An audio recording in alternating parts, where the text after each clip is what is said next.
ने अपने डैड को बोलकर अपना ब्लैक कार्ड ब्लॉक करवा दिया था और इसके ठीक बाद मेरी so called campus beauty girlfriend एक बहुत ही महंगे रेस्टोरेंट में बिना पैसे दिए भागने के चक्कर में लगभग जेल जाने ही वाली थी, क्योंकि वहां का बिल प्रति व्यक्ति 10,000 से भी ज्यादा था। मैं अपने प्राइवेट रूम में आराम से बैठा था और उसके भेजे हुए अनगिनत घबराए हुए हेल्प मैसेजेस को मजे से पढ़ रहा था।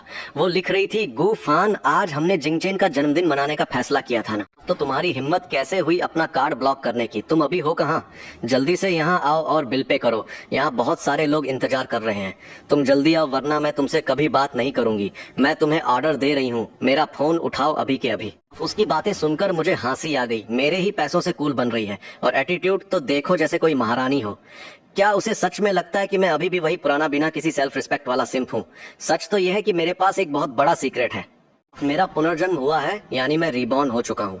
पिछले जन्म में इस शहर के सबसे अमीर आदमी का बेटा होने के बावजूद मैं एक गांव से आई गरीब लड़की के पीछे पागलों की तरह भागता था। वो मेरे पैसे उड़ाती थी, लेकिन दूसरों के सामने मुझे अपना सिंप बुलाती थी और मुझे किसी नौकर की तरह ट्रीट करती थी। उसके नए आशिक की सेवा करते करते उसने मेरी फैमिली की पूरी कंपनी हड़प ली थी और आखिर में मैं और मेरी बेटी बिना पैसों के सड़क पर तड़प तड़प कर मर गए थे। तभी मेरे फोन की लगातार बजती रिंगटोन ने मुझे मेरी पुरानी यादों से बाहर निकाला। जैसे ही मैंने कॉल उठाया, दूसरी तरफ से वही बॉस वाला एटीट्यूड दिखाते हुए एक आवाज आई, गूफान, जल्दी से यहाँ आओ और हमारा बिल क्लियर करो। मैंने अपना फोन पकड़ा और थोड़ा साइड में जाकर बोला, बिल क्लियर करूं? भाई, जब मैंने वहाँ कुछ खाया पिया ही नहीं तो तुम मुझे बिल भरने के लिए क्यों बुला रही हो? लियो रुयान को अब एहसास होने लगा था कि मैं शायद बदल गया हूँ। पहले तो मैंने उनके लिए कोई लग्जरी होटल बुक नहीं किया और अब मैं उनका बिल भरने से भी साफ मना कर रहा था। जबकि कुछ ही देर पहले जब हम सब एक साथ लाइब्रेरी में पढ़ने गए थे तो मैंने ही सबसे पहले जाकर उनके लिए सीट्स रिजर्व की थी और उनके लिए स्पेशल मिल्क टी भी खरीद कर लाया था। तो फिर ऐसा क्या हो गया कि लाइब्रेरी में बस एक छोटी सी नींद लेने के बाद जब मैं सोकर उठा तो मेरा पूरा बर्ताव ही बदल गया? खैर, वो सब छोड़िए। अभी तो लियो रुयान के सामने होटल मैनेजर अपना लंबा चौड़ा बिल हाथ में लिए खड़ा था और उनकी हालत खराब हो रही थी। वो उन्हें रोक रहे थे और वहां से जाने नहीं दे रहे थे। लियो रुयान के परिवार की हालत कुछ खास अच्छी नहीं थी। उसकी ट्यूशन फीस से लेकर रोजमर्रा के खर्चे तक सब कुछ मैं ही तो उठाता था।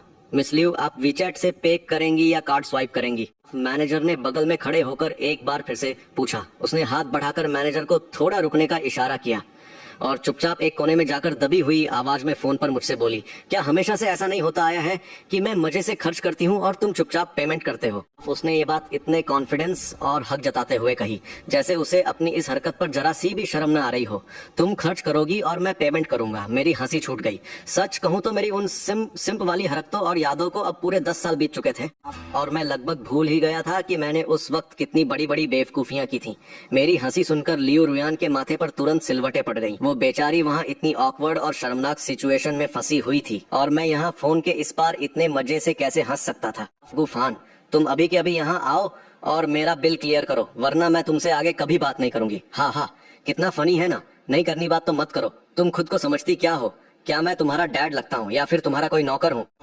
जब तुमने अपनी मर्जी से इतना खर्च किया है तो मैं उसका बिल क्यों भरूं? और वैसे भी तुम्हारे पास खुद के हाथ पैर हैं, फिर भी तुम बेशर्मों की तरह हमेशा मेरे पैसों पर ऐश करती रहती हो। क्या तुम्हें खुद पर थोड़ी सी भी शर्म नहीं आती? पिछले जन्म में मैं उसकी उस झूठी और घटिया सेल्फ रिस्पेक्ट को बचाने के लिए कभी भी ऐसी चुभने वाली बातें नहीं बोलता था, लेकिन इस जन्म में मैं उसे बिल्कुल नहीं बख्शने वाला। मेरी ये कड़वी बातें सुनकर उसका दिल जोर जोर से धड़कने लगा। उसने आज तक सबके सामने अपनी एक ऐसी इमेज बना रखी थी जैसे वो किसी बहुत अमीर और शरीफ खानदान की बेटी हो, जबकि सच्चाई तो ये थी कि मैं ही लगातार उस पर पैसे उड़ा रहा था ताकि वो अपने उस अमीर होने के दिखावे को हर बार बरकरार रख सके। उसे सच में लगने लगा था कि वो किसी बहुत अमीर खानदान की बेटी है। अब जब मैंने उसे इस तरह से खरी खोटी सुनाई तो शर्म के मारे उसका चेहरा एकदम लाल हो गया। लेकिन फिर उसे याद आया कि उसके बहुत सारे क्लासमेट्स और उसका वो नया नया बना क्यूट सा बॉयफ्रेंड अभी भी वहीं फंसे हुए हैं और बिना बिल पे किए वो लोग वहां से निकल नहीं सकते। इसलिए उसने अपना टोन थोड़ा सख्त करते हुए कहा, मुझे पता है कि तुम अभी मुझसे बस नाराज हो रहे हो और अपने नखरे दिखा रहे हो। अगर तुम अभी के अभी यहाँ आकर हमारा बिल क्लियर कर दोगे तो मैं तुम्हारी इस हरकत के लिए तुमसे नाराज नहीं होंगी। लियो रुयान, अब मेरी बात कान खोलकर सुन लो। आगे से तुम मेरे एक भी पैसे पर ऐश करने के बारे में सोचना भी मत। मैं अपने पैसे सड़क पर किसी भिखारी को दान दे दूंगा, लेकिन तुम्हें एक फूटी कौड़ी भी नहीं दूंगा। और हाँ, तुम मुझसे नाराज हो या नहीं, इससे मुझे अब रत्ती भर भी फर्क नहीं पड़ता, लेकिन मेरे पैसों के बिना अब तुम्हारी आगे की जिंदगी बहुत ही झंड होने वाली है। मैंने उसके मजे लेते हुए कहा, तुम मेरी छोड़ो और अब ये सोचो कि तुमने अपने इस नए बॉयफ्रेंड की बर्थडे पार्टी में जो इतना भारी भरकम बिल बनाया है उसे कैसे पे करोगी, वरना तुम सबको वो लोग यूंटिंग होटल में ही बंधक बनाकर रख लेंगे और फिर तुम्हारी इस अमीर जादी वाली इमेज की सबके सामने पोल खुल जाएगी। बस इतना कहकर मैंने तुरंत फोन कट कर दिया। पिछले जन्म में जब शीये जिनचिंग का बर्थडे था तब मैं बीमार पड़ गया था और पार्टी में नहीं जा पाया था, लेकिन उस पार्टी की सारी तैयारी और खर्चा मैंने ही किया था। अभी थोड़ी देर पहले जब मैं सोशल मीडिया स्क्रॉल कर रहा था तब मुझे पता चला कि शी जिनचेंग के इसी 20वें जन्मदिन पर वो दोनों ऑफिशियली एक साथ आ गए थे। यार, मुझे कितनी बुरी तरह से धोखा दिया जा रहा था।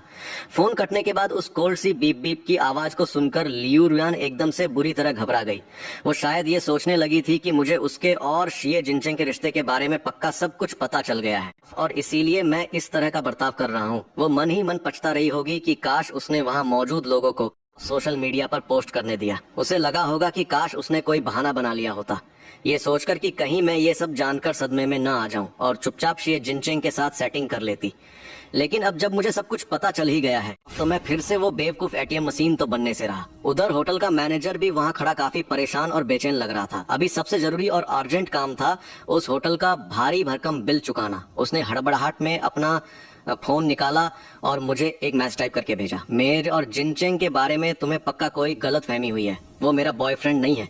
अभी लॉबी का मैनेजर हमें यहाँ से जान से नहीं दे रहा है। प्लीज मेरी मदद कर दो ना, और अगर तुम सच में अभी पे नहीं कर सकते तो कम से कम मैनेजर से बात करके मुझे कुछ दिनों की मोहलत ही दिलवा दो। ये बस उसकी एक चाल थी वक्त निकालने की। उसे पूरा यकीन था कि अगर वो मुझे थोड़ा मक्खन लगाएगी और इमोशनल करेगी तो मैं उसे इस हालत में देखकर पिघल जाऊंगा। लेकिन उसे क्या पता था कि मैंने उसके मैसेज का रिप्लाई तक नहीं किया। तभी शी जिनचेंग अपने चेहरे पर एक बहुत ही प्यारी स्माइल लिए उसके पास आया और बोला, क्या हुआ? सब लोग कह रहे हैं कि वो दरवाजे पर खड़े खड़े थक गए हैं। लियू रुयान का चेहरा उस वक्त देखने लायक था। वो बहुत ही अजीब और शर्मनाक स्थिति में फंसी हुई लग रही थी।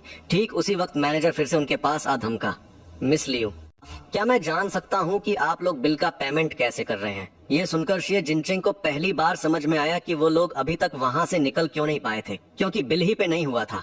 उसने हैरानी से लियू रुयान की तरफ देखा, जबकि लियू रुयान उससे आंखें चुराने लगी। उसने मैनेजर की तरफ देखकर घबराते हुए कहा, मैनेजर जी, अभी मेरे फंड्स में थोड़ा सा इशू आ गया है। होटल मैनेजर ने साफ साफ अपना सिर हिला दिया।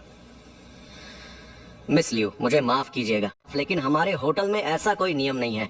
मैं भी यहाँ बस एक मामूली कर्मचारी हूँ और मेरे पास इतनी पावर नहीं है कि मैं आपको बिना पैसे दिए जाने दूँ। अब देखिए ना, आपके इतने सारे क्लासमेट्स यहाँ मौजूद हैं, तो क्यों ना आप सब मिलकर थोड़ा थोड़ा पैसा कंट्रीब्यूट कर लें और बिल चुका दें।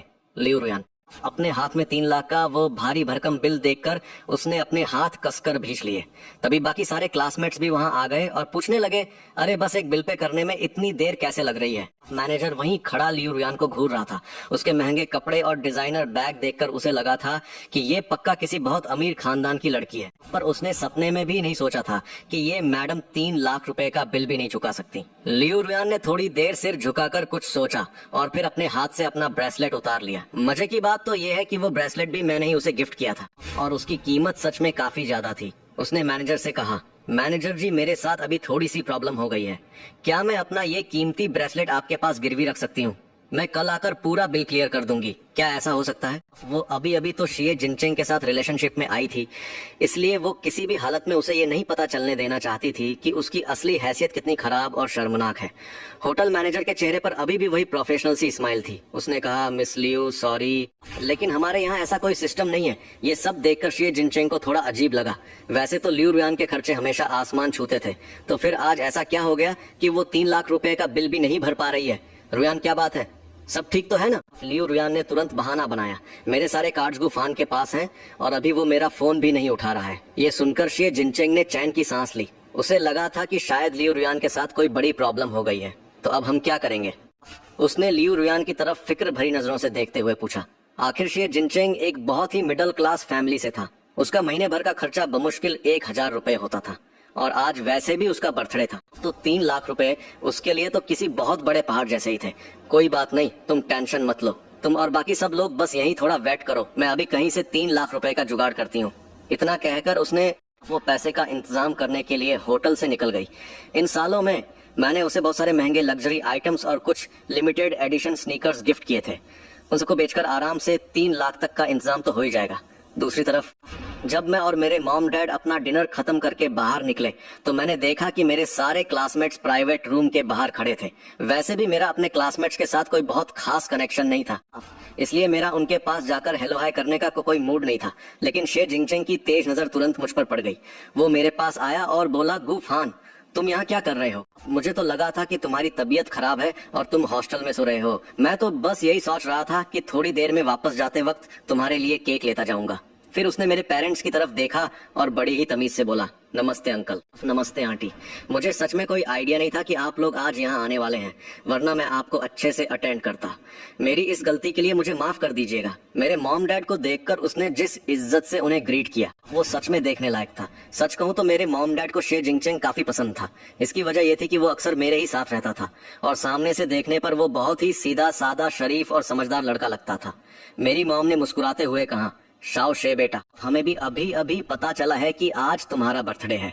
हम तुम्हारे लिए कोई गिफ्ट तो तैयार नहीं कर पाए, लेकिन तुम्हें जन्मदिन की बहुत बहुत शुभकामनाएं। मेरी मॉम के चेहरे पर एक बहुत ही ग्रेसफुल स्माइल थी। भले ही उन्होंने एकदम सिंपल से कपड़े पहने हुए थे, लेकिन फिर भी उनके अंदर की वो रॉयल और क्लासिक वाइब किसी से छिप नहीं रही थी।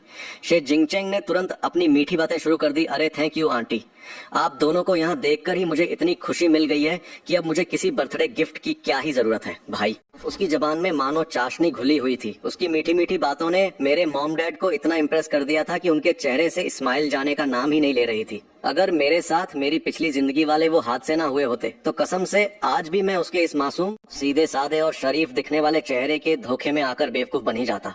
मेरे क्लासमेट्स ने मेरे पेरेंट्स को देखा और उन्हें लगा कि उनकी वाइब और पर्सनैलिटी काफी अच्छी है। वो सोच रहे होंगे कि इतने अच्छे परिवार से होने के बावजूद मैं हमेशा लियू रुयान के सामने एक बैशम सिंप की तरह क्यों बर्ताव करता था। ये बात तो सबको पता थी कि वो हमेशा मुझसे चिड़ी रहती थी, फिर भी मैं पागलों की तरह उसके पीछे पीछे घूमता रहता था। और तो और मैं उसके और शे जिंगचेंग के बीच में हमेशा एक थर्ड व्हील यानी कबाब में हड्डी बना रहता था। अरे हाँ गूफान, रुयान कह रही थी कि उसके सारे कार्ड्स तुम्हारे पास हैं। तुम्हारे यहाँ न होने की वजह से अभी तक होटल का बिल पे नहीं हो पाया है। शे जिंगचेंग के चेहरे पर एक बड़ी सी स्माइल थी।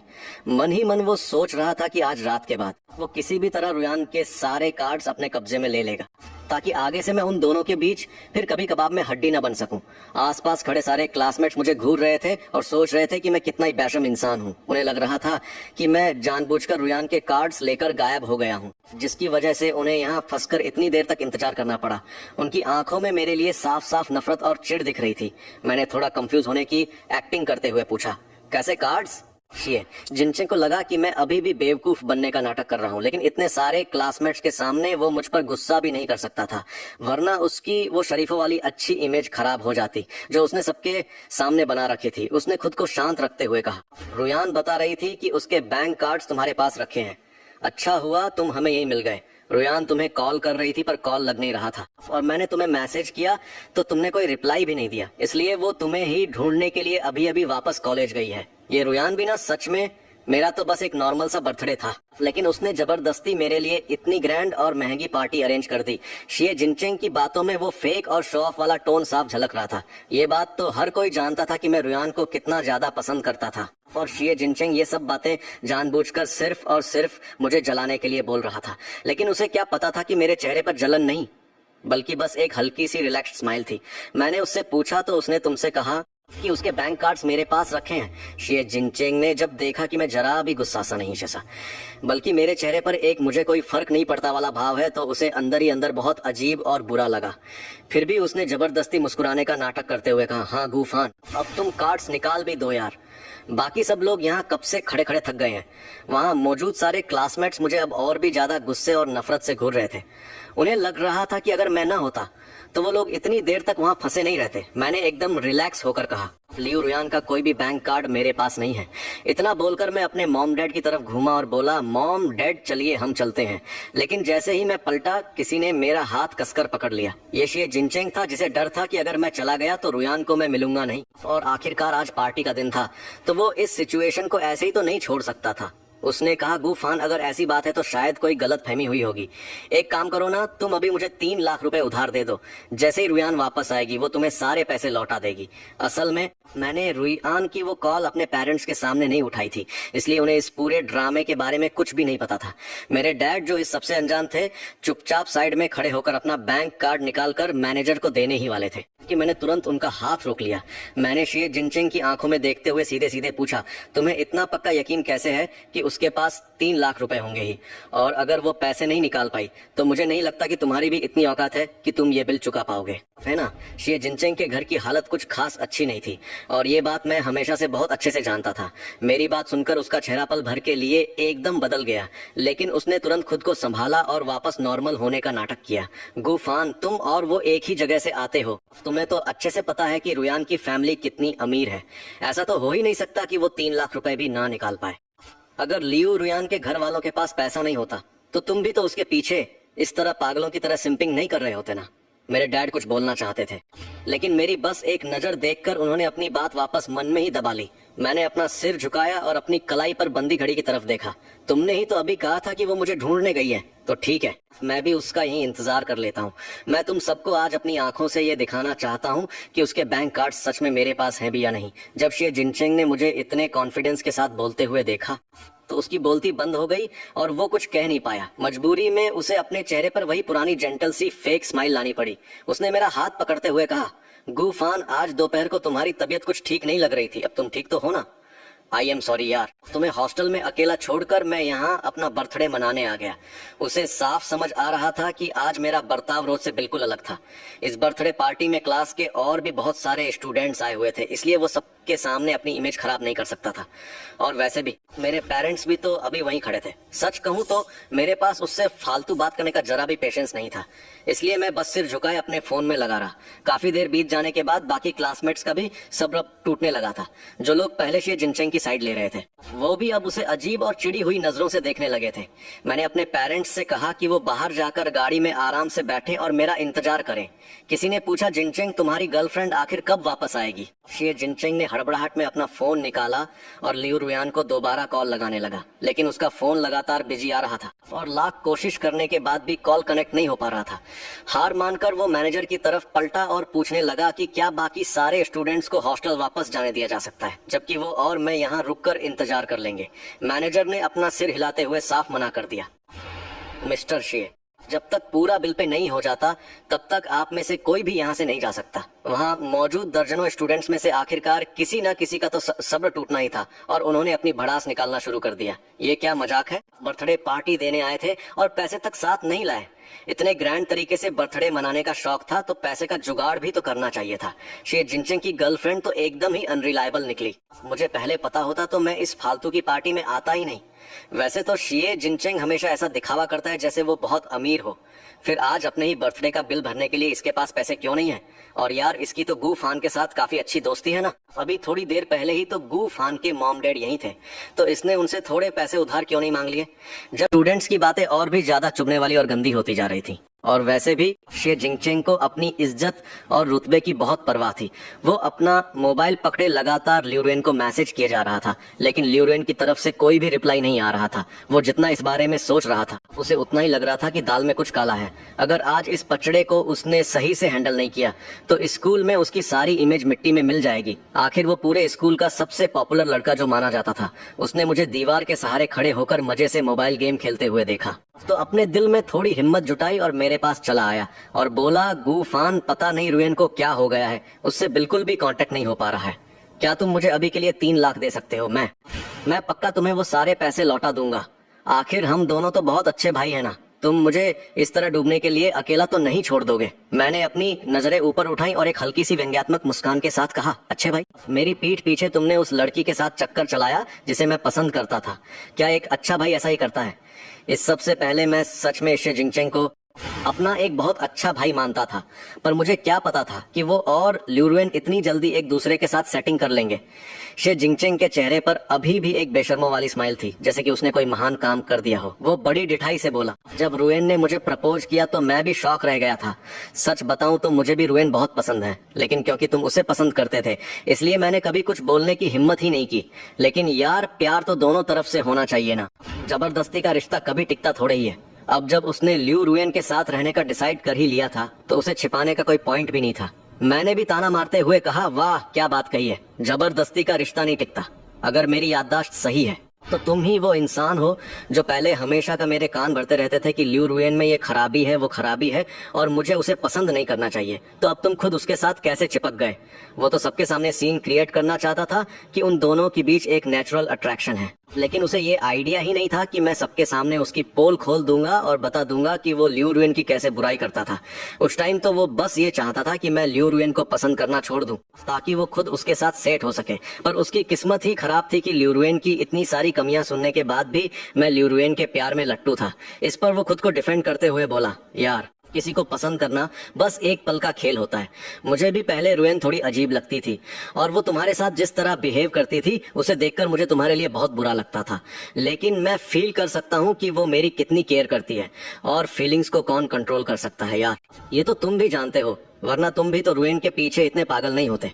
ठीक उसी वक्त ल्यू रुएन पसीने से तरबतर होकर होटल के 88वें फ्लोर पर आ पहुंचे। जैसे ही वो लिफ्ट से बाहर निकली उसकी नजर मुझ पर पड़ी जो वहीं खड़ा था। जाहिर है मेरी वजह से ही तो उसकी ये हालत हुई थी और उसे इतना परेशान होना पड़ा था। उसने मुझे घूरते हुए पूछा, तुम यहाँ इस वक्त क्या कर रहे हो? मैंने भी तपाक से जवाब दिया, अरे मुझे भी यहाँ रुकने का कोई शौक नहीं है, वो तो तुम्हारा ये बॉयफ्रेंड है ना जिसने मुझे यहाँ जबरदस्ती रोक रखा है, ये कहकर कि तुम्हारा कार्ड मेरे पास है। ये सुनते ही ल्यू रुएन का शरीर डर से सुन्न पड़ गया। उसे इस बात की भयंकर टेंशन हो गई कि कहीं मैं बाकी क्लासमेट्स के सामने उसकी असलियत का भांडा न फोड़ दूं। पार्टी खत्म हुए पूरे 2 घंटे बीत चुके थे। ल्यू रुएन को देखते ही बाकी सारे स्टूडेंट्स की जान में जान आई और उन्हें एक उम्मीद की किरण दिखी। वे सब दौड़कर उसके पास आए और बोले, रुएन फाइनली तुम आ ही गई। यहाँ का स्टाफ कह रहा है कि जब तक बिल का पेमेंट नहीं होता हम में से कोई यहाँ से नहीं जा सकता। आखिर हुआ क्या है? उसने खुद को शांत करने की पूरी कोशिश की और चेहरे पर एक फेक सी स्माइल लाते हुए बोली, अरे कुछ नहीं, टेंशन मत लो, मैं अभी सब सॉर्ट आउट कर देती हूँ। ल्यू रुएन ने मैनेजर से कहा, इस क्रेडिट कार्ड में 50,000 है, बाकी का अमाउंट मैं आपको वीचेट से स्कैन करके पे कर देती हूँ। असल में वो वापस जाकर मेरे दिए हुए सारे लग्जरी आइटम्स बेच आई थी, लेकिन फिर भी उसने देखा कि पैसे अभी भी बहुत कम पड़ रहे थे। मजबूरी और जल्दबाजी में उसे याद आया कि जब सेमेस्टर स्टार्ट हुआ था तब उसने एक क्रेडिट कार्ड बनवाया था। ये सब देखकर शे जिंगचेंग ने धीरे से उससे पूछा, तुमने तो कहा था ना कि कार्ड गुफान के पास है, तो फिर तुम अपना क्रेडिट कार्ड क्यों यूज कर रही हो? ल्यू रुएन ने उसे समझाते हुए कहा, पहले मुझे बेल पे कर लेने दो, बाकी बातें घर चलकर बताऊंगी। लेकिन शे जिंगचेंग कहाँ मानने वाला था। उसने जानबूझकर तेज आवाज में कहा, गुफान, रुएन ने कहा था कि उसका कार्ड तुम्हारे पास है और अभी थोड़ी देर पहले तुम कह रहे थे कि कार्ड तुम्हारे पास नहीं है। क्या यहाँ कोई मिसअंडरस्टैंडिंग हो रही है? उससे बिल्कुल भी अच्छा नहीं लग रहा था कि इतनी बड़ी नौटंकी के बाद भी ल्यू रुएन मुझे बचाने की कोशिश कर रही थी। उसे डर था कि अगर आज का दिन ऐसे ही निकल गया तो फ्यूचर में उसे कभी ल्यू रुएन का कार्ड कंट्रोल करने का मौका नहीं मिलेगा। ल्यू रुएन ने अपना सिर घुमाया और शे जिंगचेंग की तरफ घूर कर देखा। उसकी आवाज थोड़ी सख्त हो गई थी। मैंने कहा ना कि हम घर जाकर इस बारे में बात करेंगे। शे जिंगचेंग को उसकी झल्लाहट और शर्मिंदगी बिल्कुल भी नजर नहीं आ रही थी। उसे तो लगा कि शायद ल्यू रुएन मुझे सबके सामने इतना जलील नहीं करना चाहती। आखिर हम दोनों एक ही होम टाउन से जो थे, लेकिन शे जिंगचेंग इस मामले को इतनी आसानी से कहाँ रफा दफा करने वाला था। मैंने बीच में टोकते हुए कहा, ल्यू रुएन, तो तुम कह रही हो कि तुम्हारा बैंक कार्ड मेरे पास है? शे जिंगचेंग, बाकी सारे क्लासमेट्स और मैं सबके सब उसी को घूर रहे थे। ल्यू रुएन को अपनी झूठी इज्जत बहुत प्यारी थी। वो बिल्कुल नहीं चाहती थी कि शे जिंगचेंग या बाकी दोस्तों को उसकी असलियत पता चले कि वो बस नाम की अमीरजादी है, अंदर से बिल्कुल खोखली है। पिछले 1 साल से इस शहर में सिर्फ मुझे ही उसकी असली फैमिली बैकग्राउंड के बारे में पता था। बाकी सबको तो यही लगता था कि वो किसी बहुत बड़े और अमीर खानदान से है। ये उसकी जिंदगी में पहली बार था जब वो अमीरी के मजे लूट रही थी, इसलिए वो अपना ये फेक अमीर वाला स्टेटस किसी भी कीमत पर खोना नहीं चाहती थी। उसने मेरे सवाल का कोई जवाब नहीं दिया, बस अपने अंदर के गुस्से को पीते हुए चेहरे पर एक झूठी सी स्माइल चिपकाई और मैनेजर से बोली, मैं पहले बिल क्लियर कर देती हूँ। मैनेजर के साथ जाकर पूरा पेमेंट करने के बाद ल्यू रुएन वापस लौटी। उसने आते ही सबसे माफी मांगते हुए कहा, सॉरी दोस्तों, मुझे बहुत खराब लग रहा है कि मेरी वजह से तुम सबको यहाँ इतनी देर तक इंतजार करना पड़ा। मैंने सारा बिल पे कर दिया है। वैसे तो सारे स्टूडेंट्स का मूड पहले ही काफी खराब हो चुका था, लेकिन वहाँ जितने भी लोग आए थे वो सब लिू रुएन और शे जिंगचेंग के अच्छे दोस्त थे। अब जब पैसे भरे जा चुके थे तो किसी के पास कुछ और बोलने का बहाना नहीं था। और वैसे भी आखिरकार आज शे जिंगचेंग का बर्थडे जो था, सब लोग वहाँ से निकलने ही वाले थे कि मैंने उन्हें आवाज देकर रोक लिया। अरे रुको यार, अभी तो मेन प्रॉब्लम सॉल्व ही कहाँ हुई है। अगर तुम सब अभी चले गए तो कल सुबह तक पूरे स्कूल में ये अफवाह फैल जाएगी कि मैंने लिू रुएन का बैंक कार्ड अपने पास रख छोड़ा है और उसे वापस नहीं कर रहा। भाई, मैं अपने सिर पर इतना बड़ा इल्जाम बिल्कुल नहीं ले सकता। लिू रुएन ने मुझे घूर कर देखा, उसे समझ आ गया था कि मैं आज उसके इस पूरे ड्रामे की धज्जियां उड़ाकर ही मानूंगा। उसने बाकी क्लासमेट से कहा, ये हमारा पर्सनल मैटर है। शायद गुफान इस बात से सदमे में है कि मैं और शे जिंगचेंग एक साथ हैं। तुम लोग अब वापस जाओ, इस मामले को मैं खुद हैंडल कर लूंगी। मैं उसे देख रहा था कि वो इस हद तक गिरने के बाद भी बिना पलक झपकाए कितनी सफाई से झूठ बोल रही थी। सच में बेशर्मी की भी कोई हद होती है। लेकिन अब मैं पिछले जन्म वाला वो डरपोक और बेवकूफ गुफान नहीं था जिसे कोई भी आसानी से पागल बना ले। मैंने बिल्कुल शांत और कॉन्फिडेंट होकर कहा, दोस्तों, मैं किसी सदमे या शौक में नहीं हूँ। हाँ, ये सच है कि मैं पहले लिू रुएन को पसंद करता था, लेकिन अब मुझे समझ आ गया है कि ये सिर्फ एक घमंडी और पैसों की भूखी गोल्ड डिगर है।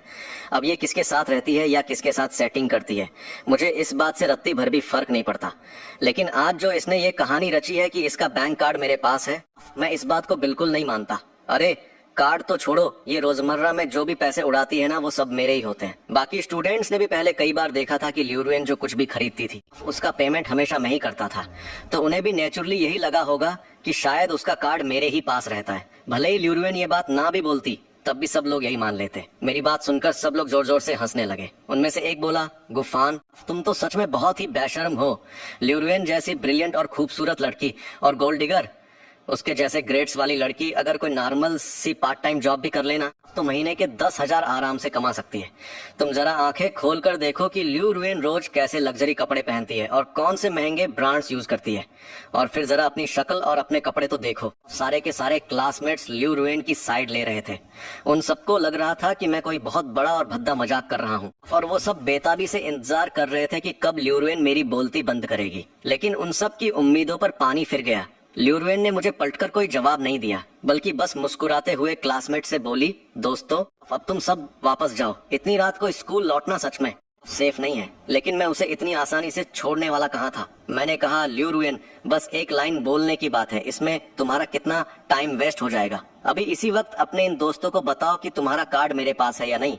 मुझे इस तरह हाथ धोकर पीछे पड़े देख। लिू रुएन के पास बात घुमाने के अलावा कोई ऑप्शन नहीं बचा।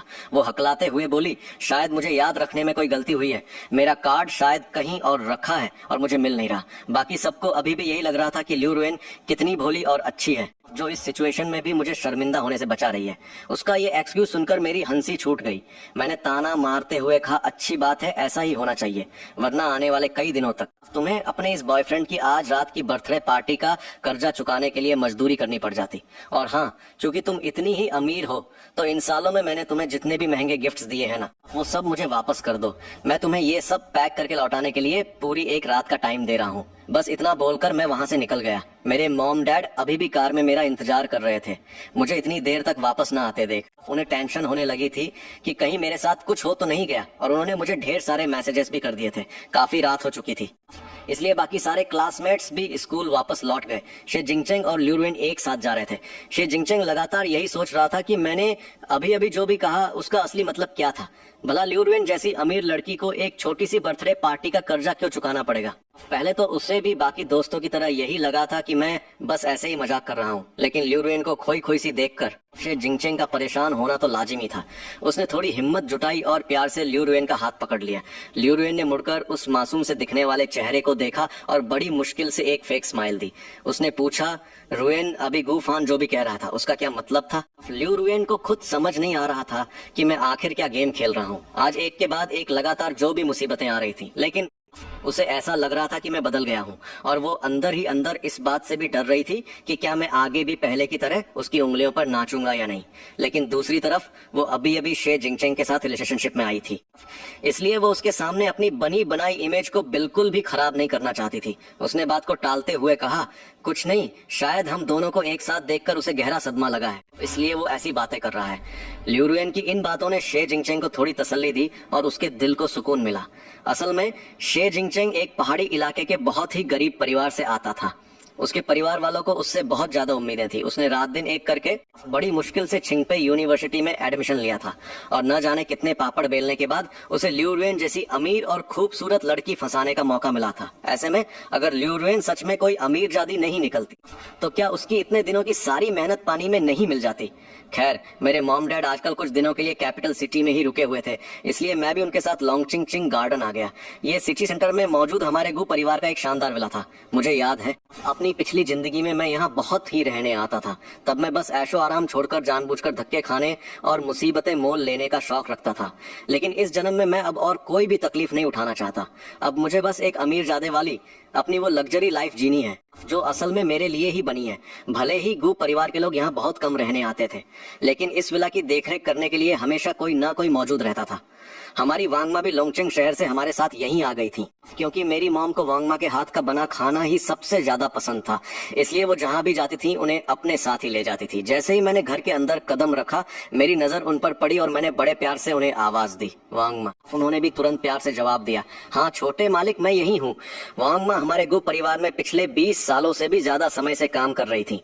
मेरी पिछली जिंदगी में जब लिu रुएन ने हमारे गु परिवार के बिजनेस और संपत्ति पर कब्जा कर लिया था, तो उसके बाद वांगमा पर चोरी का झूठा इल्जाम लगाकर उन्हें घर से धक्के मारकर निकाल दिया गया था। और मैं बेवकूफ उस वक्त सच में यही मानता रहा कि वांगमा ने ही चोरी की होगी। लेकिन अब जब मैं उन पुरानी बातों के बारे में सोचता हूँ तो समझ आता है कि ये सब बस लिu रुएन की एक चाल थी वांगमा को घर से निकालने की, ताकि वो उनकी जगह किसी और को रख सके। सुना है कि गु परिवार से निकाले जाने के कुछ ही समय बाद वांगमा की मौत हो गई थी। उनकी मौत असल में कैसे हुई ये बात मुझे आज तक नहीं पता। सच कहूँ तो लिu रुएन जैसी औरत के चक्कर में पड़कर मैंने अपने गु परिवार को पूरी तरह से बर्बाद कर दिया था और सब कुछ तबाह हो गया था। वांगमा, मैंने आपको बहुत मिस किया। आपको देखे हुए कितना लंबा वक्त बीत गया है। मेरे मुंह से ये सब सुनकर वांगमा अपने हाथ में सफाई करने वाला कपड़ा पकड़े एकदम हैरान रह गई। उन्हें समझ ही नहीं आ रहा था कि वो क्या रिएक्ट करे। उन्होंने कंफ्यूज होकर मेरे मॉम डैड की तरफ देखा। मेरे मॉम डैड ने भी अपना सिर हिला दिया, जैसे कह रहे हो कि उन्हें भी नहीं पता कि मुझे अचानक क्या हो गया है।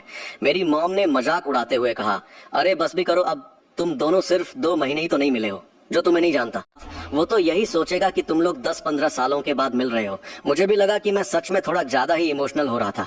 मैंने थोड़ी शर्मिंदगी के साथ अपने मॉम डैड की तरफ देखा और अपनी जीभ बाहर निकाल कमरे में वापस आ गया और अपने एकदम मुलायम और आरामदायक बिस्तर पर लेट गया। मुझे ऐसा लग रहा था जैसे मैं किसी नरम नरम बादल पर सो रहा हूँ।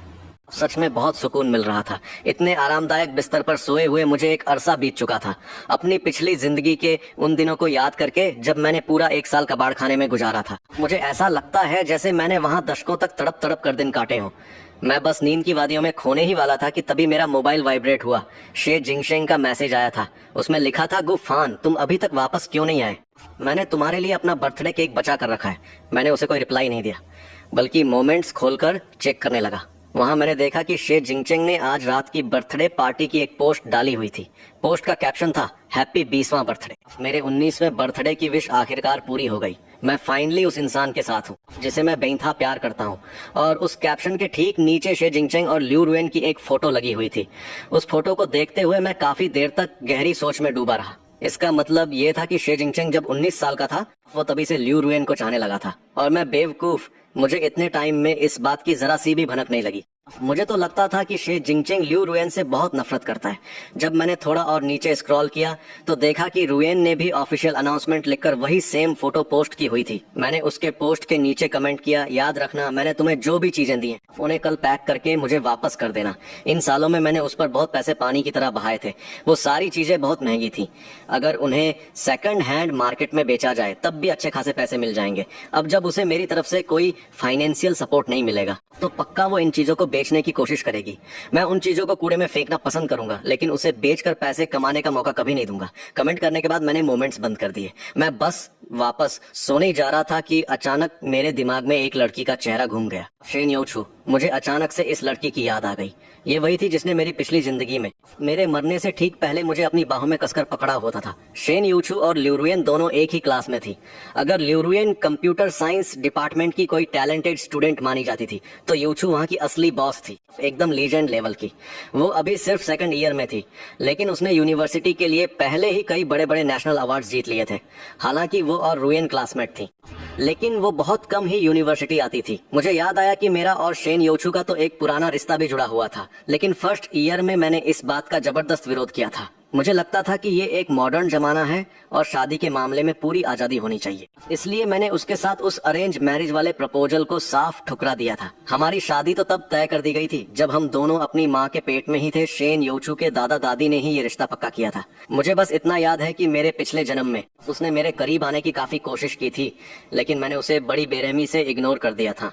उसके बाद से उसने यूनिवर्सिटी आना बहुत ही कम कर दिया था और अब तो उसकी एक झलक देखना भी बहुत मुश्किल हो गया था। लेकिन मेरे दिमाग में एक आइडिया जरूर आया। उसके मॉम डैड कैपिटल सिटी आ चुके थे, तो जाहिर सी बात है कि शेन परिवार के साथ उनका एक डिनर तो पक्का होना ही था। और जब वो डिनर होगा तो वहाँ शेन यूचू से मिलना कोई बहुत मुश्किल काम नहीं होगा। दूसरी तरफ ल्यूरुएन नहाकर बाहर आई और उन चीजों को पैक करने का सोचने लगी जो उसने आज ही बेची थी। आज सिचुएशन इतनी ज्यादा खराब हो गई थी कि मजबूरी में आकर उसने मेरे दिए हुए सारे लग्जरी बैग्स एक ऑनलाइन प्लेटफॉर्म पर बेचने के लिए डाल दिए थे। बायर्स ने उसे पहले ही पेमेंट कर दी थी, लेकिन उसने अभी तक सामान डिस्पैच नहीं किया था। वो सोच रही थी कि अभी रात में सब पैक कर लेती हूँ तो कल सुबह सुबह पार्सल भिजवा दूंगी।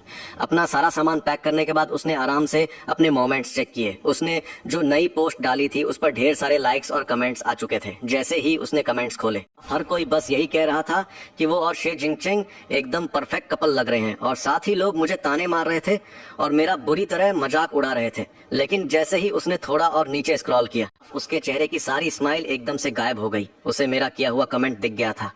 उसे तो लग रहा था कि मैंने गुस्से में बस ऐसे ही हवा में बातें कह दी थी। उसे जरा भी आइडिया नहीं था कि मैं सच में उसकी पोस्ट पर जाकर ऐसा कमेंट कर दूंगा। वहाँ कुछ हमारे कॉमन फ्रेंड्स भी थे जो मेरी इस हरकत पर मुझे गालियां दे रहे थे और ल्यूरुएन को सपोर्ट कर रहे थे। उसने चुपचाप मेरा वो कमेंट डिलीट कर दिया और फिर मेरी चैट विंडो ओपन करके मुझे मैसेज टाइप करने लगी।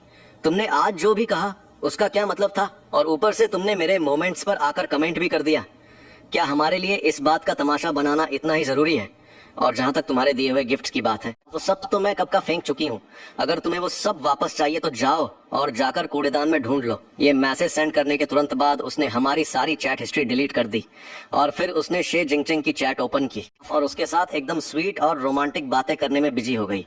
उसे पूरा कॉन्फिडेंस था कि उन लग्जरी चीजों को लेकर मैं उसका बाल भी बांका नहीं कर पाऊंगा। उसे यकीन ही नहीं था कि मैं सच में उससे वो चीजें वापस मांगूंगा। आखिर वो मुझे बहुत अच्छी तरह से जानती थी। उसे पता था कि मैं उसे कितना पसंद करता था और मैं अंदर से कितना नाजुक दिल हूँ, वरना मैं इतने टाइम तक उसकी उंगलियों पर थोड़े ही नाचता रहता। इसीलिए तो उसने मुझे कभी घास ही नहीं डाली और मेरी फीलिंग्स को हमेशा इग्नोर किया। अगले दिन सुबह सुबह कंप्यूटर साइंस की क्लास में कई सारे नए और अनजाने चेहरे दिखाई दे रहे थे। शे जिंगचेंग ल्यूरुएन के ठीक बगल में बैठा था। वैसे तो वो और मैं दोनों ही डिजाइन के स्टूडेंट थे, लेकिन वो अक्सर ल्यूरुएन की क्लास में उसके साथ आकर बैठ जाता था। उसे अच्छी तरह पता था कि इस यूनिवर्सिटी में ऐसे बहुत से लड़के हैं जो ल्यूरुएन पर लाइन मारते हैं, इसलिए आज वो यहाँ बस उन सबको ये दिखाने आया था कि ल्यूरुएन अब पहले ही बुक हो चुकी है, यानी वो अब उसकी गर्लफ्रेंड है। आज क्लास में रोजाना के मुकाबले कहीं ज्यादा स्टूडेंट्स मौजूद थे। शे जिंगचेंग को लगा कि ये सब उसकी गर्लफ्रेंड को ही देखने आए हैं, इसलिए वो बहुत चौड़ा होकर अपना सिर ऊंचा किए बड़े ही प्राउड फील कर रहा था। लेकिन किसे पता था कि टीचर के पोडियम पर आते ही वो सबसे पहली लाइन क्या बोलेंगे। उन्होंने आते ही कहा, अरे वाह, आज ये कौन सी हवा है जो हमारी शेन बॉस को यहाँ उड़ा लाई।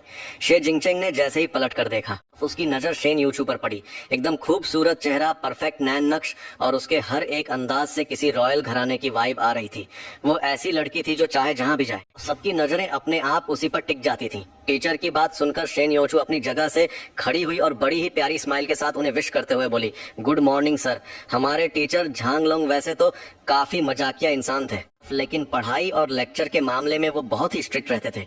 उनकी क्लास का रूल एकदम क्लियर था, जो भी स्टूडेंट उनके डिपार्टमेंट का है, अगर उसने 3 से ज्यादा क्लासेज बंक की तो उसका इस सेमेस्टर में फेल होना पक्का है।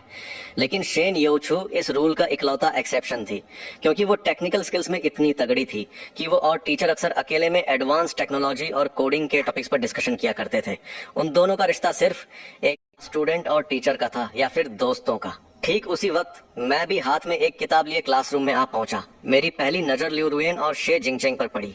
जिंगचेंग ने मुझे देखकर हाथ तो हिलाया, लेकिन उसका इंटेंशन मुझे अपने पास बुलाने का बिल्कुल नहीं था, क्योंकि आज उन्होंने मेरे लिए कोई सीट नहीं रोकी थी। लिu रुएन को लग रहा था कि मैं उसे इतनी आसानी से नहीं भूल पाऊंगा, इसीलिए तो आज भी मैं उसकी क्लास अटेंड करने चला आया हूँ। लेकिन आज मुझे बड़ी अजीब सी फीलिंग आ रही थी। पूरी क्लास में एक भी सीट खाली नहीं थी। मैंने चारों तरफ नजर दौड़ाई, क्लास खचाखच भरी हुई थी। मैं टेंशन में था कि आखिर बैठूं कहाँ, कि तभी मेरी नजर कोने में पड़ी एक खाली सीट पर गई। उस खाली सीट के ठीक बगल में व्हाइट शर्ट पहने एक लड़की बैठी हुई थी। उसका चेहरा एकदम गोरा और साफ था, और स्किन इतनी सॉफ्ट और ग्लोइंग थी कि कुछ सेकंड्स के लिए तो मेरी धड़कन ही रुक गई। ये लड़की कोई और नहीं बल्कि शे न्योचू थी। अगर गौर से देखा जाए तो वो लिu रुएन से कई हजार गुना ज्यादा खूबसूरत थी। पता नहीं उस टाइम मेरी आंखों पर कौन सी पट्टी बंधी थी जो मैं बेवकूफ लिu रुएन को पसंद करने लगा था। उस खाली सीट पर एक किताब रखी हुई थी। अब पता नहीं उसने वो सीट किसी और के लिए रोकी थी, या फिर वो बस ये चाहती थी कि उसके बगल में कोई ना बैठे। लेकिन क्या इत्तेफाक था, मैं तो खुद सोच रहा था कि उससे कैसे मिलूं। मेरे दिमाग में एक आइडिया आया और मैं धीरे से उसके पास चला गया। मैंने अपनी आवाज थोड़ी भारी की और उसके कान के पास जाकर बोला, एक्सक्यूज मी, क्या मैं जान सकता हूँ कि ये सीट खाली है? शे न्योचू ने सिर उठाकर मुझे देखा। वो पल भर के लिए एकदम शॉक्ड रह गई। उसे लगा जैसे उसके कानों ने कुछ गलत सुन लिया हो। मैंने दोबारा पूछा, एक्सक्यूज मी, क्या यहाँ कोई बैठा है? क्या मैं यहाँ बैठ सकता हूँ? मेरी बात साफ साफ सुनने के बाद शे न्योचू ने इनकार में सिर हिलाते हुए कहा, नहीं, आप बैठ सकते हैं। असल में ये सीट शे न्योचू ने अपनी बेस्ट फ्रेंड फांग सीथिंग के लिए रोकी हुई थी। मेरे बैठते ही पीछे के दरवाजे से एक लड़की अंदर आई, लेकिन शे न्योचू के बगल में एक लड़के को बैठा देखकर वो अचानक से वहीं रुक गई। वो शे न्योचू की यूनिवर्सिटी की अच्छी दोस्त फांग सीथिंग ही थी। शे न्योचू ने आज तक यूनिवर्सिटी में कभी किसी लड़के से ढंग से बात तक नहीं की थी, तो जाहिर है कि जो लड़का उसके बगल में बैठा है वो कोई आम इंसान तो हो नहीं सकता। और जब उसने देखा कि पूरी क्लास में अब एक भी सीट खाली नहीं बची है, तो उसने झल्लाहट में अपना माथा पीटा और योचू को एक मैसेज किया, अरे मेरी माँ, इस सेमेस्टर की मेरी 3 क्लासेज बंक करने की लिमिट पहले ही खत्म हो चुकी है और तुम लड़के के चक्कर में अपनी दोस्त को भूल गई। अगर अगली बार बंक मारने की वजह से मैं फाइनल एग्जाम्स में फेल हो गई ना, तो तुम्हें प्रोफेसर से मेरे लिए बात करनी पड़ेगी। आखिर तुम्हारी उनके साथ इतनी अच्छी सेटिंग जो है। ये मैसेज सेंड करने के बाद वो तुरंत क्लास से बाहर निकल गई। फांग सीथिंग का मैसेज पढ़कर योचू के होठों पर एक प्यारी सी स्माइल आ गई, लेकिन फिर उसे लगा कि कहीं कोई देख ना ले, इसलिए उसने तुरंत अपनी स्माइल छिपा ली। मैंने उसकी वो मुस्कुराहट देख ली थी। ऐसी खूबसूरत स्माइल मैंने पहले कभी नहीं देखी थी। मैं मन ही मन सोचने लगा, आखिर उसे मैसेज करने वाला कौन हो सकता है? क्या ये वो इंसान है जिसे वो आजकल पसंद करती है? दूसरी तरफ शे जिंगचेंग मुझे योचू के बगल में बैठा देखकर गुस्से से अपने दांत पीस रहा था। अगर पहले योचू ने यूनिवर्सिटी आना कम ना किया होता तो मैं कभी लिu रुएन जैसी लड़की को पसंद ही नहीं करता। और अब मैं उसके ठीक बगल में बैठा था और मुझे तो ऐसा लग रहा था जैसे योचू मुझे देखकर ही मुस्कुरा रही है। लिu रुएन ने भी एकदम कोल्ड एक्सप्रेशन के साथ अपना सिर घुमाया। वो पक्का यही सोच रही होगी कि मैं ये सब बस उसे जलाने के लिए कर रहा हूँ। वो सोच रही होगी कि मुझे जल्द ही अकल आ जाएगी, क्योंकि हर कोई उसकी तरह आसानी से बात करने वाला नहीं होता। लेकिन सच तो यह है कि मैं तो वैसे भी हमेशा से कंप्यूटर साइंस की क्लास अटेंड करने आता ही था। सेकंड ईयर में मैंने शे न्योचू को ज्यादा नहीं देखा था। पता नहीं वो अचानक से दोबारा क्लास अटेंड करने कैसे आ गई। शायद ये ऊपर वाले ने मुझे एक मौका दिया है। इस जन्म में मैं शे न्योचू को दोबारा कभी कोई चोट नहीं पहुंचाऊंगा। पहले जब मैं क्लास में आता था तो मेरी नजरें बस लिu रुएन पर ही टिकी रहती थी। मैं उसकी खूबसूरती में इतना अंधा था कि मैंने कभी ढंग से लेक्चर सुना ही नहीं। लेकिन अब जब मुझे दूसरी जिंदगी मिली है तो मैं अपनी पिछली जिंदगी की तरह अपना ये कीमती टाइम बर्बाद नहीं करना चाहता। शे न्योचू कंप्यूटर साइंस डिपार्टमेंट की एकदम बॉस है। मैं भी कंप्यूटर साइंस को अच्छे से सीखना चाहता हूँ, ताकि हम दोनों के बीच बात करने के लिए कुछ कॉमन टॉपिक्स हो सकें। और मुझे ये भी अच्छे से पता है कि आने वाले कुछ ही सालों में आर्टिफिशियल इंटेलिजेंस का कितना क्रेज बढ़ने वाला है और कंप्यूटर इंडस्ट्री एकदम टॉप पर पहुंच जाएगी। अभी हमारे ग्रुप परिवार के जितने भी बिजनेस हैं वो सब काफी पुराने और ट्रेडिशनल टाइप के हैं। मैं चाहता हूं कि मैं अपने फैमिली बिजनेस को भी पूरी तरह से ट्रांसफॉर्म कर दूं। क्लास के दौरान जो भी चीजें मुझे समझ नहीं आ रही थी उनके लिए मैंने बीच बीच में हाथ उठाकर टीचर से कई सारे सवाल पूछे और फिर पूरी ईमानदारी से नोट्स बनाते हुए उन्हें अपनी बुक में लिख लिया। सब लोग एकदम हैरान थे कि मुझे अचानक से पढ़ाई का इतना शौक कहाँ से चढ़ गया। लिu रुएन तो मन ही मन मेरा मजाक उड़ा रही होगी। उसे लग रहा होगा कि मैं चाहे कितनी भी नौटंकी कर लूं या खुद को कितना भी शो ऑफ कर लूं, वो मुझे घास तक नहीं डालने वाली। क्लास खत्म होने के बाद मैंने अपने बगल में बैठी शे न्योचू को देखा। वो अपनी बुक्स पैक करके वहां से निकलने ही वाली थी। बड़ी मुश्किल से आज वो क्लास अटेंड करने आई थी। अब पता नहीं अगली बार उसे देखने का मौका कब मिलेगा। अपने पिछले जन्म के पछतावे को दूर करने के लिए मैंने थोड़ी हिम्मत जुटाई और उससे कहा, एक्सक्यूज मी, मैंने सुना है कि आप कंप्यूटर साइंस में एकदम जीनियस हो। मुझे आपसे कुछ डाउट्स क्लियर करने थे। तो क्या हम वीचैट पर कनेक्ट कर सकते हैं?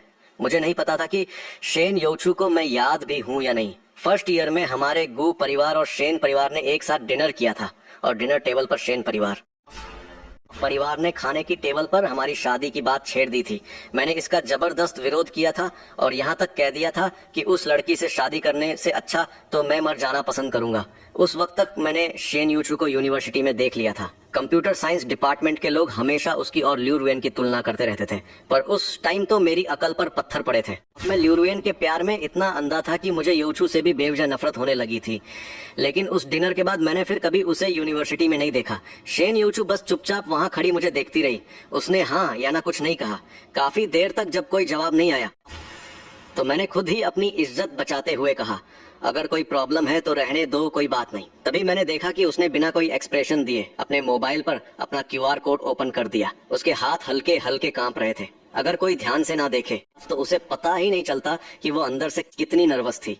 जैसे ही मैंने कोड स्कैन करके उसे फ्रेंड रिक्वेस्ट सेंड की, उसने राहत की एक छोटी सी सांस ली और फिर ऐसे बर्ताव करने लगी जैसे कुछ हुआ ही ना हो और आराम से अपने मोबाइल की स्क्रीन लॉक कर दी। स्क्रीन की लाइट उसकी गहरी आंखों में चमक रही थी, जो देखने में एकदम तारों जैसी लग रही थी। इसके बाद वो पलटी और चुपचाप क्लास से बाहर चली गई। मैं अभी भी इसी टेंशन में था कि कहीं उसने बस फॉर्मेलिटी के लिए तो क्यूआर कोड नहीं दिखा दिया। क्या वो सच में मेरी फ्रेंड रिक्वेस्ट एक्सेप्ट करेगी भी या नहीं? लेकिन मेरे पास ज्यादा सोचने का टाइम नहीं था। मैंने देखा कि ल्यू रुएन और शे जिंगचेंग अपनी बुक्स पैक करके क्लास से निकलने की तैयारी कर रहे हैं। मैंने तुरंत तेज आवाज में कहा, जरा रुको ल्यू रुएन, तुमने मुझे वीचैट से डिलीट कर दिया। वो तो ठीक है, लेकिन मैंने तुम्हें जितने भी महंगे गिफ्ट्स दिए हैं वो सब तुम्हें मुझे वापस करने पड़ेंगे। मेरी आवाज सुनकर क्लास से बाहर जाने वाले सारे स्टूडेंट्स वहीं रुक गए। शे जिंगचेंग ने पीछे मुड़कर देखा। उसके चेहरे पर वही उसकी हमेशा वाली झूठी और घटिया सी स्माइल चिपकी हुई थी। वो बोला, शाओ फान, तुम कल रात हॉस्टल वापस क्यों नहीं आए? मैंने तुम्हें इतने सारे मैसेजेस किए लेकिन तुमने कोई रिप्लाई ही नहीं दिया। सब ठीक तो है।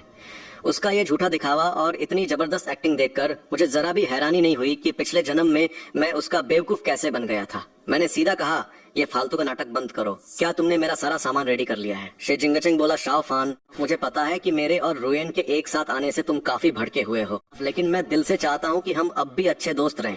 शे जिंगचेंग हमेशा हर काम इतनी सफाई से करता था कि कोई उस पर उंगली ना उठा सके, लेकिन मुझे उसके साथ इस फालतू की फॉर्मेलिटी में पड़ने का कोई शौक नहीं था। मैं आज यहाँ बस ल्यू रुएन से ये पूछने आया था कि क्या उसने वो सारी चीजें पैक कर ली हैं जो मैंने उसे दी थी। मैंने डिसाइड कर लिया था कि अब मैं इस ड्रामेबाज लड़की का और खर्चा नहीं उठाने वाला। क्लास के ज्यादातर स्टूडेंट्स अभी भी वहीं थे और वो सब अपनी अपनी जगह बैठकर मजे से ये पूरा तमाशा देख रहे थे। शेन योचू बाहर कॉरिडोर तक पहुंच चुकी थी, लेकिन क्लास के अंदर से आ रही आवाजें सुनकर उसके कदम भी वहीं रुक गए। तभी एक लड़का बोला, गुफान, तुम्हारा दिमाग तो खराब नहीं हो गया है? तुम्हारी औकात ही क्या है जो तुम रुएन को कोई महंगी चीज दे सको? दूसरा बोला, अरे ये जिंगचेंग और रुएन के रिलेशनशिप में आने से इतना जल भुन गया है कि झल्लाहट में उसे दिए हुए एक जोड़ी मोजे तक वापस मांग रहा है। जरा इसकी ये भिखारी वाली शक्ल तो देखो। ल्यू रुएन और शे जिंगचेंग की यूनिवर्सिटी में इमेज बहुत अच्छी थी, इसलिए बहुत से लोग आगे आकर उन्हें ही सपोर्ट कर रहे थे, क्योंकि पहले जब भी कोई प्रॉब्लम होती थी तो मैं ही हमेशा आगे आकर सब कुछ सॉल्व करता था। सारा क्रेडिट वो दोनों ले जाते थे और सबके सामने अच्छे बन जाते थे और मैं किसी बेवकूफ की तरह बस उनके मोहरे की तरह इस्तेमाल होता था। उन सब की बातें सुनकर मुझे इतनी जोर से हंसी आई कि मैं खुद को रोक नहीं पाया। मैंने कहा, क्या तुम लोगों को सच में लगता है कि ल्यू रुएन किसी बहुत बड़े और अमीर खानदान की बेटी है? मैं ल्यू रुएन की तरफ बढ़ा और उसे ऊपर से नीचे तक घूरते हुए बोला, तो फिर मैं तुम सबको इसकी असली सच्चाई बता ही देता हूँ।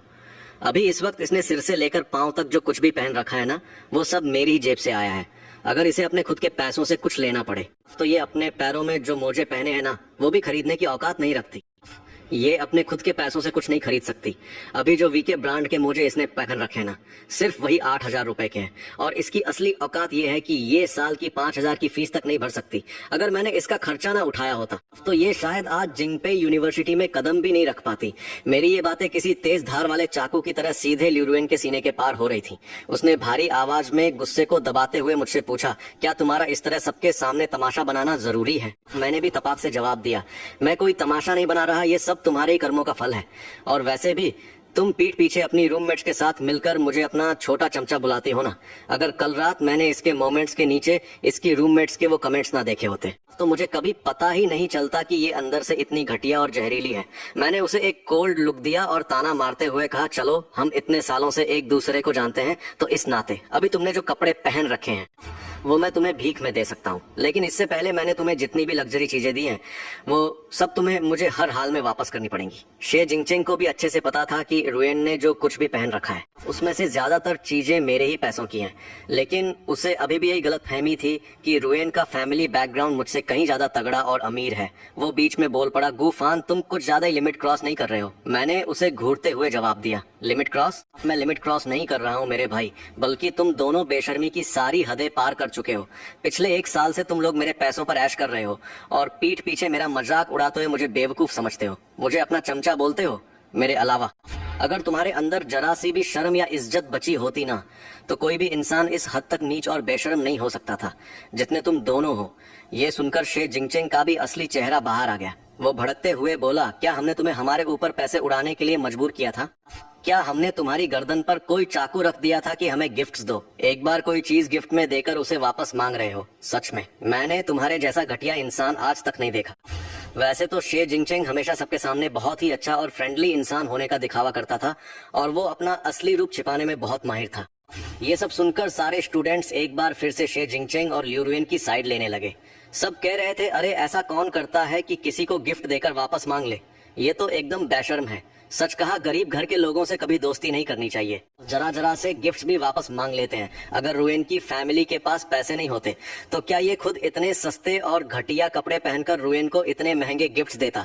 सीधी सी बात है, ये बस ऊंचे खानदान में अपनी जगह बनाना चाहता था।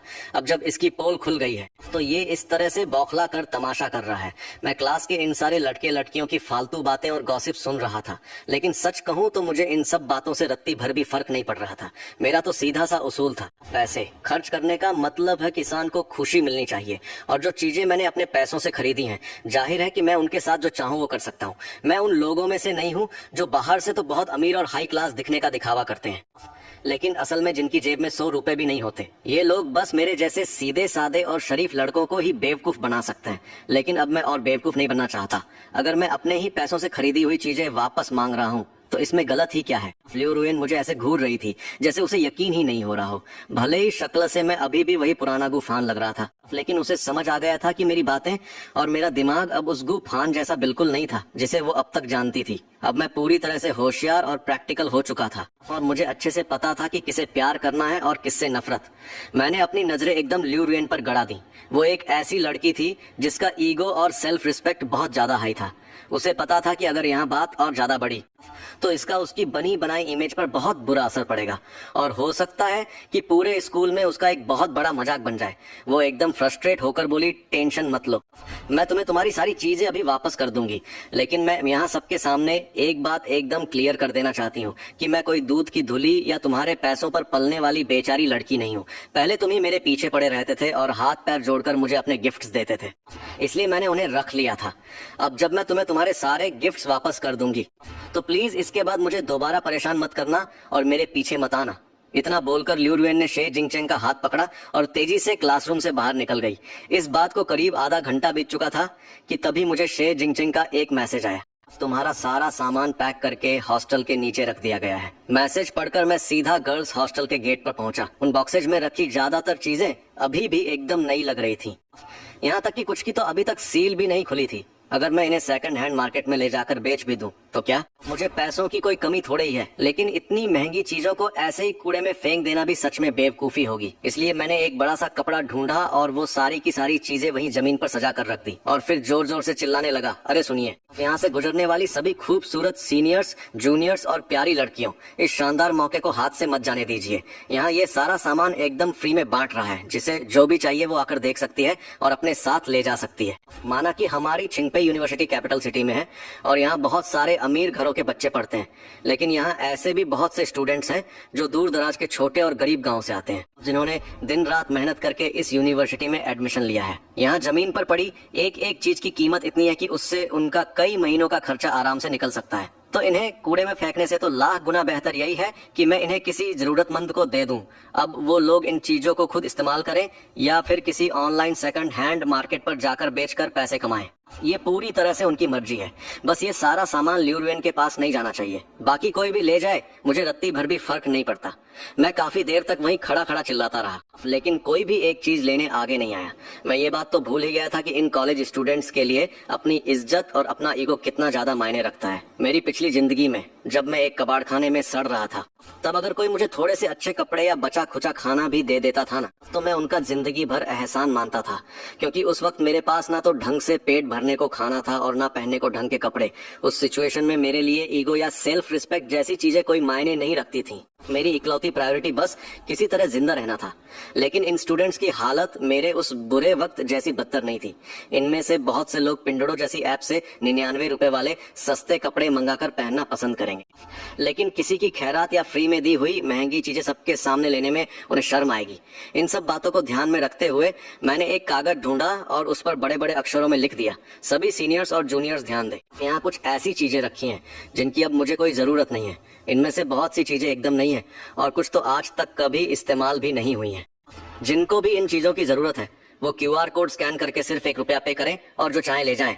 ये कागज वहां रखने के बाद मैं सीधा वहां से वापस नहीं आया, बल्कि मैं यूनिवर्सिटी के अंदर ही बनी एक मिल्क टी शॉप में जाकर बैठ गया। मैं आराम से अपनी चाय पी रहा था, लेकिन मेरी नजरें लगातार गर्ल्स हॉस्टल के गेट पर ही टिकी हुई थी। मुझे अंदर ही अंदर ये डर लग रहा था कि कहीं लियू रुएन वापस नीचे आकर ये सारा सामान दोबारा ना उठा ले जाए। गर्ल्स हॉस्टल के नीचे से आने जाने वाले बहुत से लोगों की नजर उन चीजों पर पड़ी और उन्होंने अपने काम की चीजें छांटना शुरू कर दिया। लेकिन अच्छी बात यह थी कि उनमें से कोई भी लालची था। वो लोग बस अपनी जरूरत की 1 या 2 चीजें उठाते, QR कोड स्कैन करते और चुपचाप वहां से चले जाते। देखते ही देखते मेरे मोबाइल पर WeChat पेमेंट्स के नोटिफिकेशन बजने लगे। 1 रुपया रिसीव हुआ, 1 रुपया रिसीव हुआ।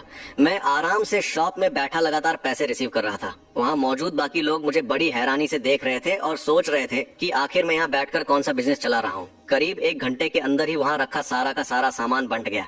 सच कहूँ तो मेरा मूड एकदम मस्त हो गया था, क्योंकि मुझे याद है कि मेरी पिछली जिंदगी में जब मैं बहुत बुरे दौर से गुजर रहा था, तब बहुत से अनजान लोगों ने मेरी मदद की थी।